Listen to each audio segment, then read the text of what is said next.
আমরা আমাদের জীবনে কিছু স্বপ্ন দেখে থাকি। কারো স্বপ্নগুলো বড়, আবার কারো স্বপ্নগুলো ছোট। স্বপ্নগুলো বড় হোক কিংবা ছোট হোক, সেই স্বপ্ন পূরণের লক্ষ্যে আমরা পরিশ্রম এবং চেষ্টা চালিয়ে যাই।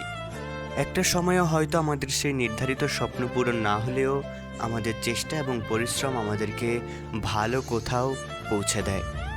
কিন্তু আমরা যদি স্বপ্ন দেখি এবং সেই স্বপ্ন পূরণের লক্ষ্যে যদি আমরা চেষ্টা এবং পরিশ্রম চালিয়ে না যাই, তাহলে আমাদের সেই স্বপ্ন যতই উত্তম এবং উন্নত হোক না কেন, চেষ্টা এবং পরিশ্রম ছাড়া আমরা সেই স্বপ্ন তো পূরণ করতে পারবোই না, ভালো কিছু আমরা পাবো না। এজন্য আমাদের স্বপ্ন দেখার পাশাপাশি আমাদের চেষ্টা এবং পরিশ্রমটা চালিয়ে যাওয়া জরুরি। স্বপ্ন পূরণ হোক বা না হোক, চেষ্টা এবং পরিশ্রম যেন আমাদেরকে ভালো কিছু উপহার দেয়।